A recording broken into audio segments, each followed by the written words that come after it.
Goeiemôre, ons gaan 'n bietjie verder met antwoorde op vrae vir refugee status. Ek het vandag 15 vrae om te antwoord, so just bear with me a little bit. Eerste vraag, is daar 'n ouderdomsbeperking? Nee, daar's nie 'n ouderdomsbeperking vir refugee status nie. As jy vir refugee is, of jy oppressed is, kan jy kom, maak nie saak hoe oud jy is nie. Tweede vraag, koop van eiendom, kredietwaardigheid. Nou obviously as jy hier aankom, gaan jy zero kredietwaardigheid hê. So, wat ek voorstel is, wat ek gedoen het, jy neem uit 'n kredietkaart, een van die wat jy met $2000 of $3000 vooraf insit, en dan jy kan net dit gebruik en elke maand betaal jy terug. So, kry vir 'n kredietkaart wat jy kan vooraf geld insit en gebruik jy dit vir iets en dan betaal jy jou rekening elke maand, maar moet nooit die krediet, sê maar jou kredietkaart is $3000 limiet, moet nooit meer as $1500 op hom gebruik nie en betaal altyd bietjie meer as jou minimum limiet wat jy moet betaal, of hom skoon, betaal hom uit. Ek gebruik my kredietkaart vanoggend om petrol in te gooi, dan kom ek by die huis en dan gaan ek op online banking en sarg geld onmiddellik terugraai. So my kredietkaart is altyd skoon, ek gebruik hom vir baie goed, maar ek hou hom skoon die hele tyd, en dit stoot jou kredietskoor op. My kredietskoor het binne 'n jaar en 'n half hoog genoeg opgegaan om my huis te kon koop, sonder dat ek groot deposit moes neersit.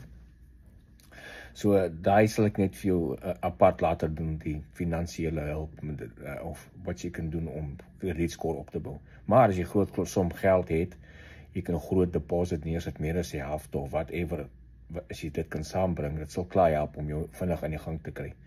Miskien moet jy maar net, die eerste jaar is bly jy in hulle fasiliteite, tot jy klaar is met refugee status en dan gee jou 'n green card, dan stel ek voor jy hier nog vir so 6 maande of 'n jaar, en bou jou krediet op, en dan koop jou eie huis. So, werk vir pensionarisse. Die een persoon sê hulle is 68 jaar oud, is daar werk vir pensionarisse. In Amerika kan jy werk tot jy omdop. Daar's geen restriction op ouderdom nie. Behalwe spesifieke tipe werke gaan 'n ouderdom beperking, maar meeste werke kan jy werk tot jy stokoud is. Daar's nie 'n limiet nie, daar's nie 'n beperking nie. As jy die kwalifikasies het, dan soek jy 'n vat leeu. Ons vat partykeer mense in diens hier waar ek werk wat in hulle 70's is. So jy kan werk so oud soos jy wil. Iemand sê hulle sien baie video's van homeless mense wat 'n werk het, maar uit hulle karre uitlewe. Daai mense is hulle eie skuld. As jy in hierdie land uit 'n homeless is, of jy het nie werk nie, of iets van dis, dan is dit jou eie skuld. Daar's net partykeer vir daai homeless mense wat hulle karre lewe, en iemand sê hulle sien baie video's daaroor, en ek weet nie, ek sien nie baie video's nie, dis maar seker wat die mense, maar die persentasie is baie klein, die persentasie homeless mense in Amerika is baie klein, en soos ek sê, nie een persoon is nodig om homeless te wees nie. Dit is maar hulle eie keuse, dit hang van hulle self af, hoe hulle foute keuses, as jy die regte keuses maak en leef within your limits, dan gaan jy nie kan homeless raak nie.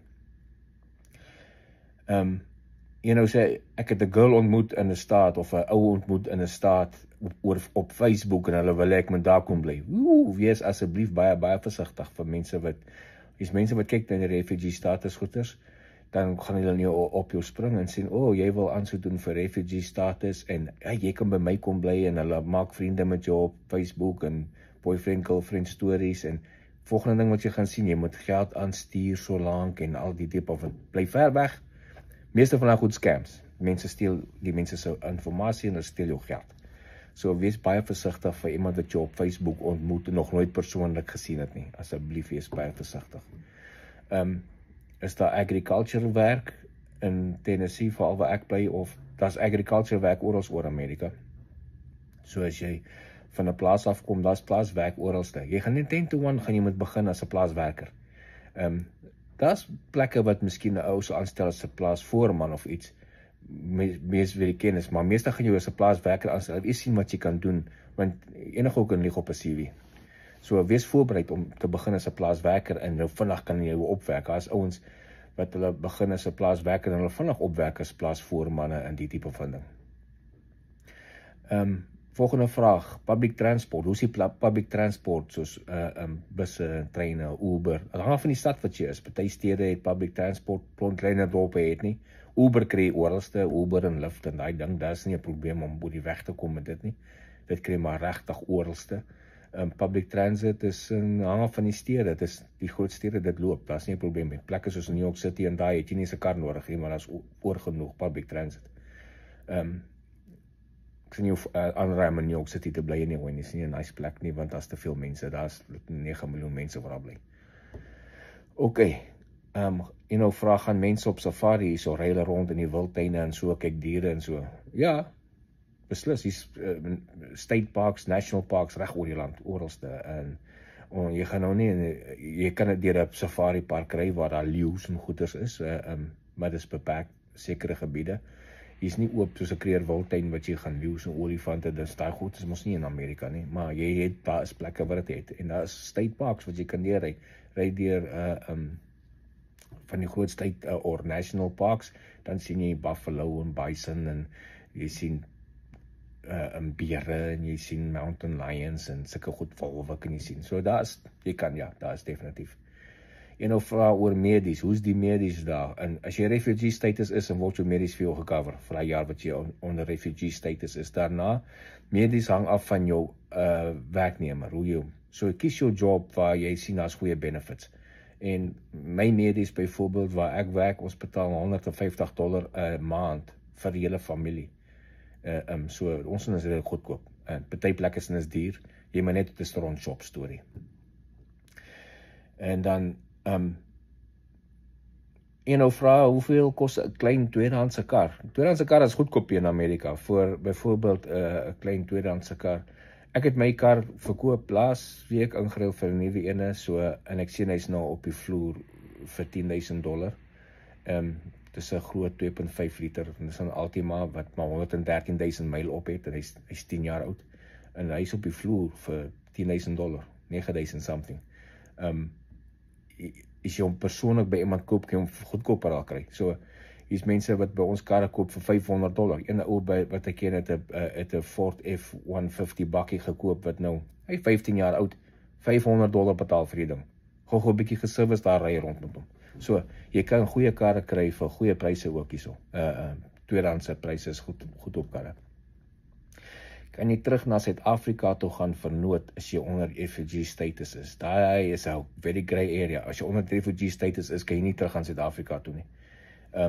Want jy's dan 'n refugee, jy's daar wegkom. So, hulle gaan nie laat teruggaan. As jy teruggaan, gaan net vir sê, okay, dan jy mos nie bang om jy kan maar terug gaan Suid-Afrika toe. So, maar, sê nou maar, daar's familie dood of so iets. Ek is seker as jy met jou refugee agent en goeders werk, hulle sal, okay, dit is regtig nood, miskien moet jy teruggaan vir 'n week of so. Ek sal dit nie aanraai nie.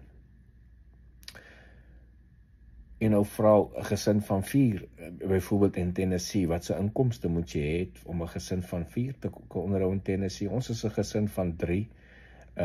Ons inkomste is nie baie, dis middelklas inkomste, ons lewe as konings, regtig, ons het nie 'n probleem nie. Ek sou sê jy moet 'n gesin van 4, is jy so $4,000 'n maand inkry of meer, dan gaan jy nice kan lewe in Tennessee. Hang of ook waar jy bly. Groter stede is duurder, as ander plekke, plattelandse plekke is goedkoper. Sekere state, daai selfe gesin van 4 gaan beslis nie met $4,000 regkom in Washington State of in California of in New York byvoorbeeld, en daar's alles baie duur. Maar hulle ook betaal groter salarisse vir dieselfde werk. Iemand vra kan hulle eie besigheid begin. Ja, en hulle encourage mense om jou eie besigheid te begin. So, daar is soos jy enige besigheid by enige plek kan begin, kan jy ook jou eie besigheid begin. Baie mense doen hulle eie besighede en maak 'n groot sukses daarvan. Jy moet net die regte produk in die regte plekkies. Iemand vra, ek dink ek het ook 'n vraag gesien oor wat van 'n soos 'n tuisnywerheid. Ja, tuisnywerhede werk in dorpe en so. Jy moet net byvoorbeeld tuisnywerheid, moenie hier kom en probeer boerevolk kos en goeders te verkoop nie, koeksisters en niemand gaan dit koop nie. Jy moet koop wat die Amerikaners wil hê. Nou wat jy doen is, jy koop wat die Amerikaners wil hê, wat hulle aangewoond is. Maar jy sit jou koeksisters daarin en jou melktert daar op die side, klein, laat mense proe, laat hulle gewoond raak en dan begin die vraag groter raak in die omgewing.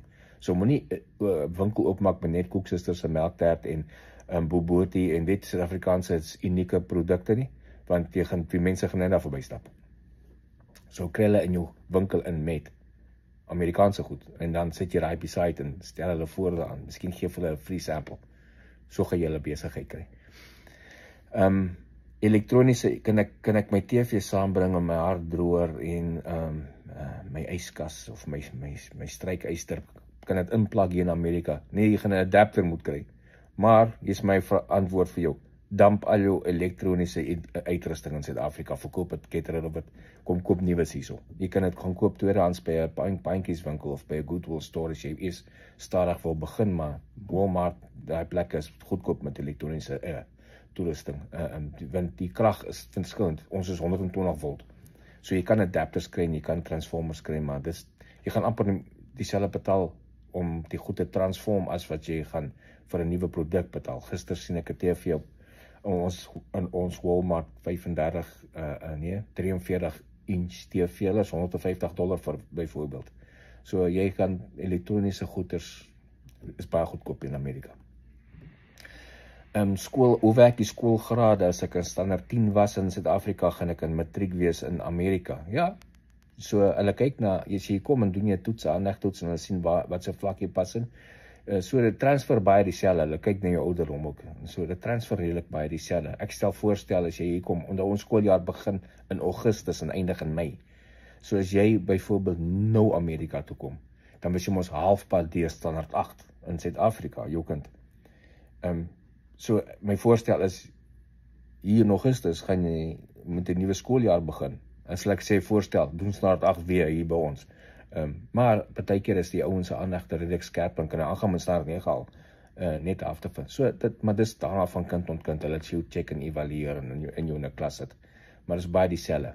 Universiteite, colleges by meeste state is verniet die eerste 2 jaar by jou associate's degree en daarna betaal jy vir jou bachelor's degree, soos enige plek.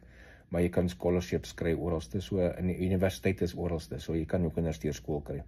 My dogter het begin juist nou volgende maand in die universiteit, sy is klaar met haar associate's degree, die staat het daarvoor betaal, dit was verniet, die eerste 2 jaar en so, sy het 2 jaar oor om haar bachelor's degree klaar te maak, en daarvoor moet ek betaal. En ons kry scholarships.